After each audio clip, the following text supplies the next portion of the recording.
Women Taking the Lead, episode 35.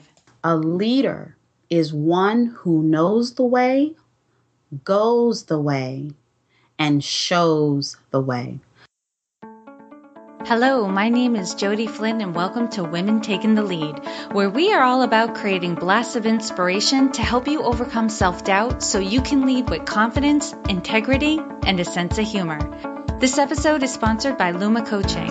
Want some support to get your dreams off the ground? Go to womentakingthelead.com/coaching to sign up for a consultation with me. Now, your future awaits, so let's get started. Hello, everyone, and thank you for joining us today. I'm here with Khadija Ali, who is a healer, speaker, and teacher who uses her passion for advocating for women in matters of money, prosperity, and abundance to help them transform their lives. CEO of Khadija Coaches, LLC, she has a passion for coaching women around healing their money story. Her philosophy stems from overcoming her own personal tragedy. In 2007, she was thrust into the role of single mom of 5 after losing her husband to colon cancer. Practically overnight, she went from having no money to managing hundreds of thousands of dollars, and in less than 4 years, she was broke all over again. Born from her personal experiences, Khadija designed her signature program, Warrior Woman Wealth, transforming your relationship with money.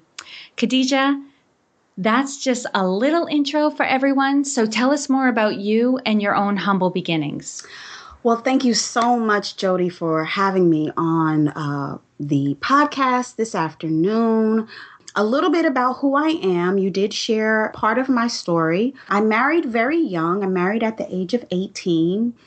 And very soon after we got married, I started having children. And our household grew immediately. And I was always a stay-at-home mom.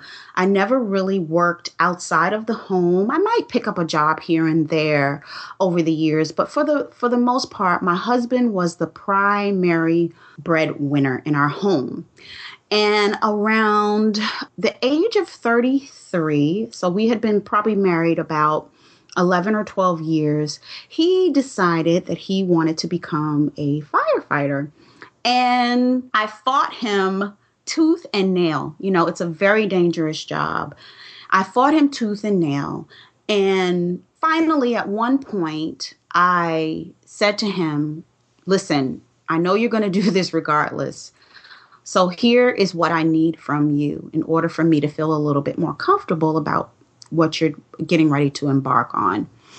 And and what it was I wanted him to make sure that all paperwork was in order. So that meant life insurance, that meant pension, so that if anything happened to him, me and the children would be covered. And I never imagined that my worst fear would come true. He did indeed pass away, but it wasn't from being a firefighter. It was from colon cancer. And so I found myself literally from one day to the next going from having nothing. You know, we were homeless.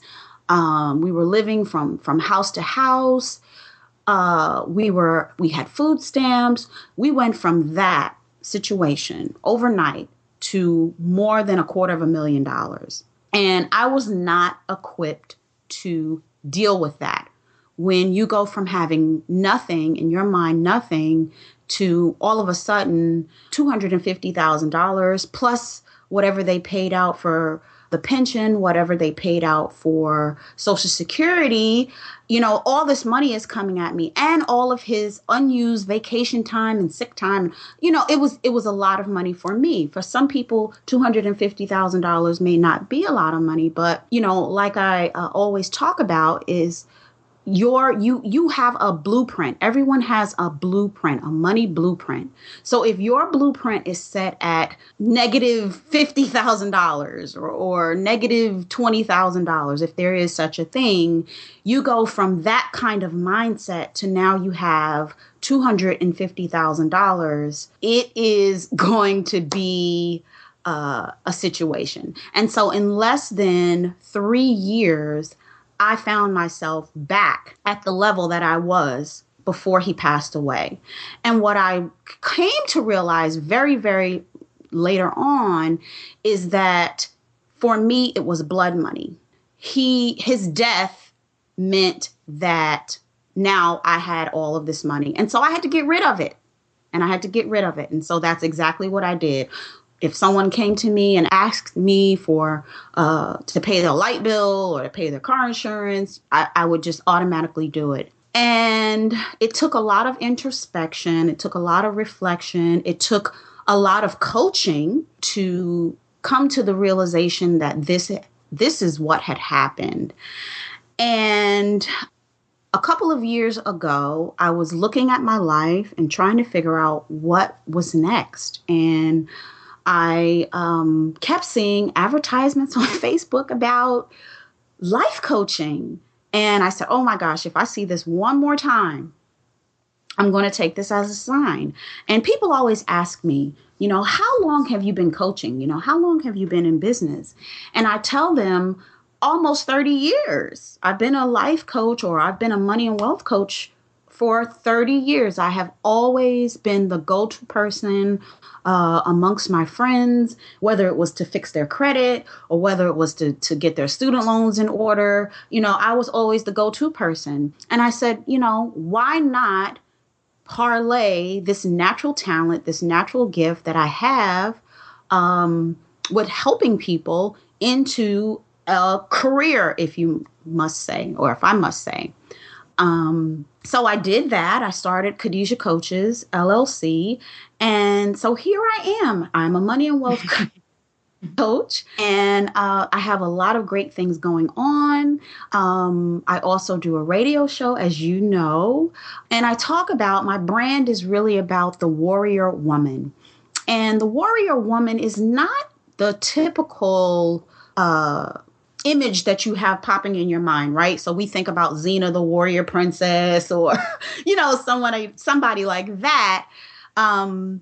It's not in that way. It's more about taking control of your life and being the co-creator of your life.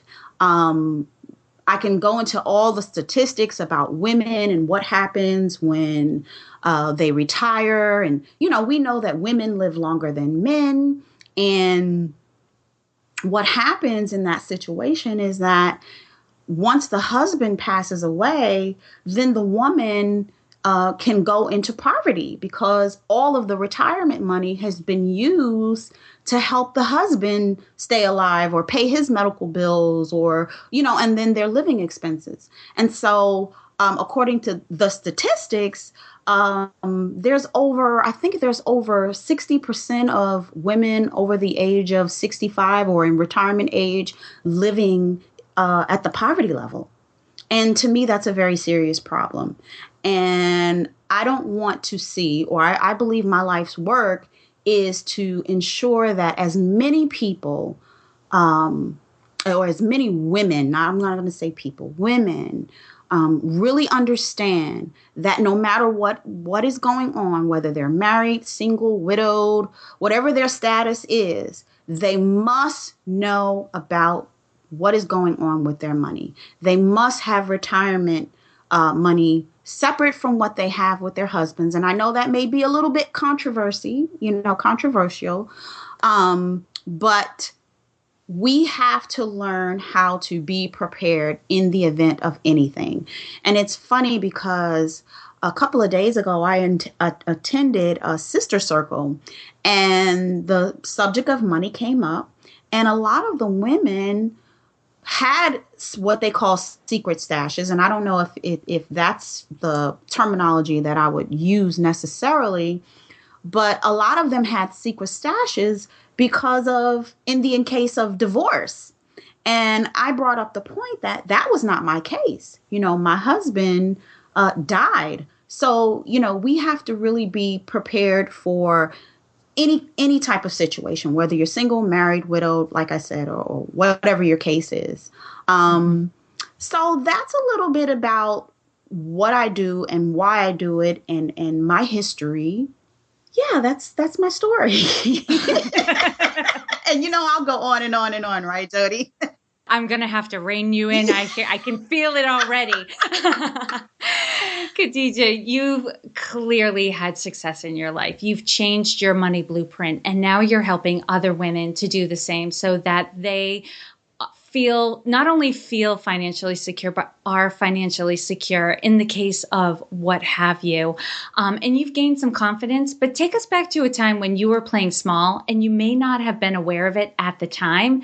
Share with us the story and the lessons you learned. Okay. So, about 3 years ago, I found myself in a very destructive relationship. And the person was not invested in the relationship as much as I was.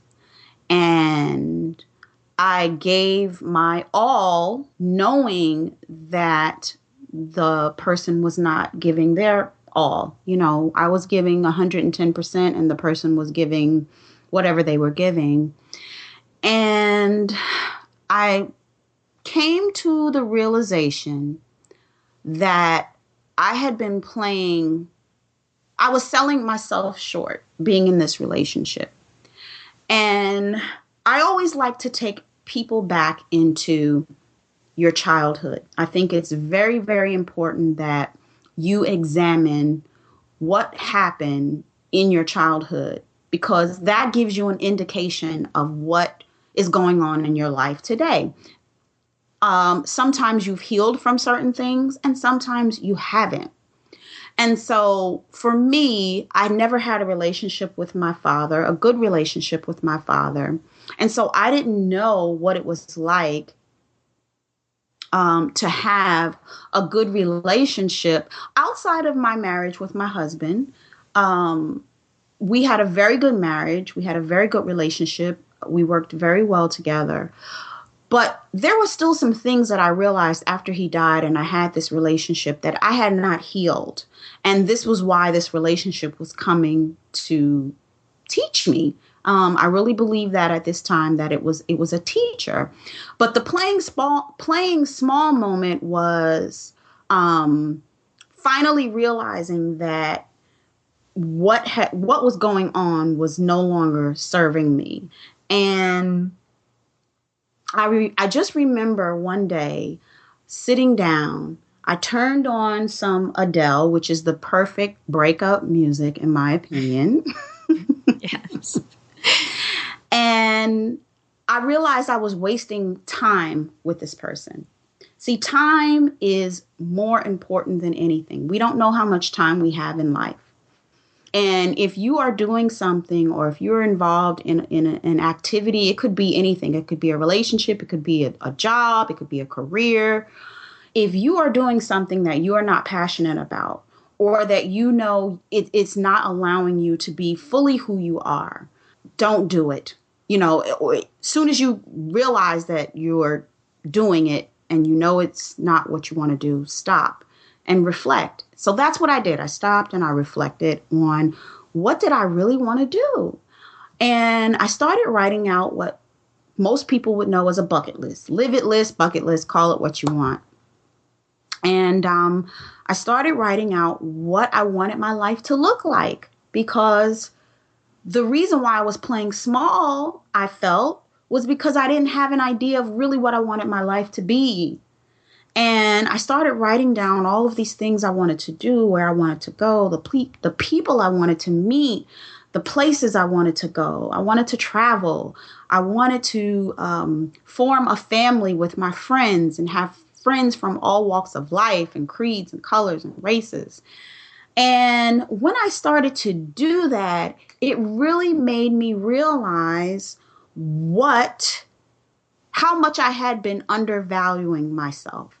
And I started setting out to accomplish those things. I started going ziplining and traveling to California and traveling all over the United States, which is one of the things that was on the list. And that was a wake-up call for me. That relationship was such a wake-up call for me. Sometimes the universe will jolt you awake if you're a kind of asleep at the wheel, so to speak. it jolted me out of this slumber that I was in.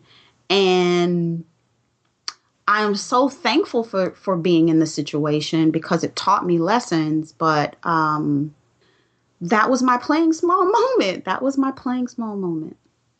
Okay. Now, you told me before the interview that your playing small moment and your wake-up call were tied together. Did you want to add anything about your wake-up call? Well, only that, you know, I had to reinvent myself. I had to create a new story for myself. And one of the things that I also did when I wrote out the list, the bucket list, is I started thinking about who am I, right? Outside of being a mom and a wife and a widow. And, you know, those are all the identities that I was holding on to. Who was I at the core, right? And I started to, I'm a very visual person. So I wrote the bucket list out. I started doing vision boards. And on the vision board in the corner, I started writing all of the qualities that I felt I had. So I feel I'm funny. I put that I was strong, that I was resourceful, ambitious, adventurous, fun and compassionate. And I started to reconstruct a new story for who I was, because this old life, I was shutting the door on it. And I would encourage anyone listening to this podcast, if you are in a situation where you are unhappy, to really take that time and stop and introspect and pull out the journal and write down, what is it that you want to do? What is it that you want to see? Who do you want to meet? What kind of experiences do you want to have? And find out at the core who you are. Yes, you may be a daughter. You may be a wife. You may be a mom. You may be an aunt.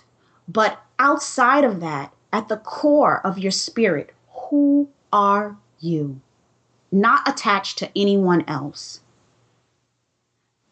I love that. And I can see how this wake-up call has had a ripple effect on your life, because wherever I see you, be it on Facebook or Twitter, or even your picture on Skype of you running a road race, I can see, who you're describing now, but it's hard for me to identify how you described yourself years ago. Like that woman I don't see anymore. I now see this woman who is vibrant and alive and going for it. That's the sense I get from you, which is a great segue to our next question, which has to do with your leadership style, because it's important for everyone to understand there's no one way to lead. We're all going to lead differently based on our personality style, our experience, what the situation needs.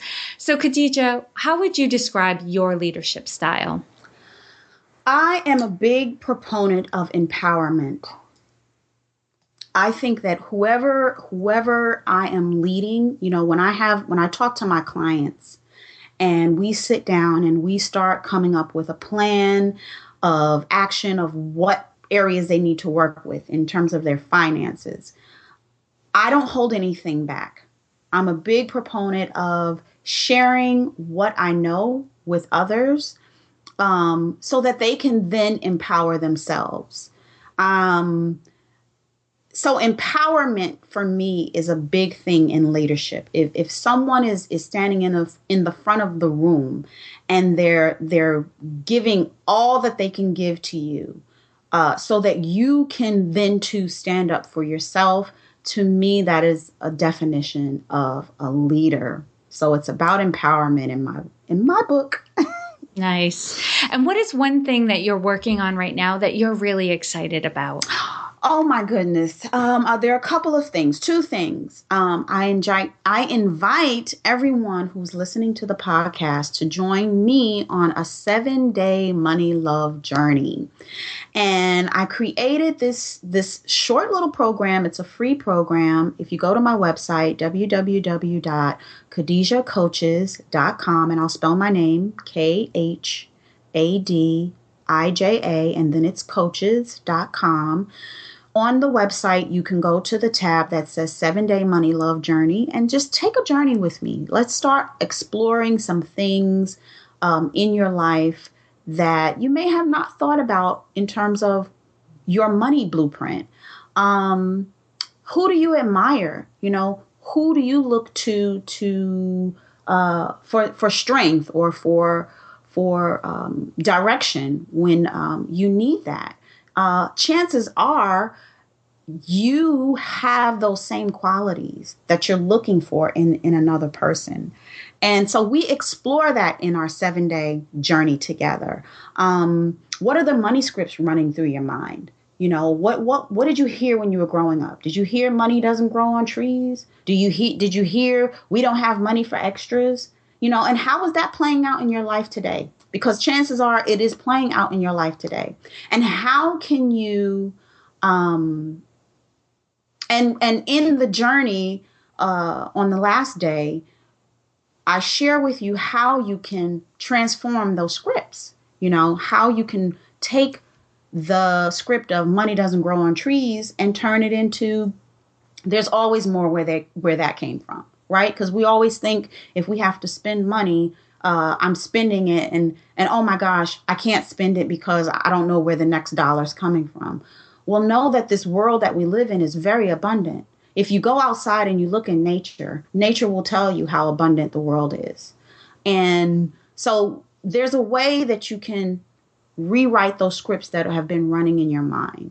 And I invite you to do that. And also, I am, like I said, the host of Warrior Woman Radio. And what basically Warrior Woman Radio, it is about highlighting and collaborating with women, amazing women who are up to big things in the world. So those are two things that I'm very, very excited about. I'm very proud of. The radio program has been taken off. And I invite everyone to listen. You can go to Blog Talk Radio. It's blogtalk.com/Warrior Woman Radio. We have a bunch of archived shows there.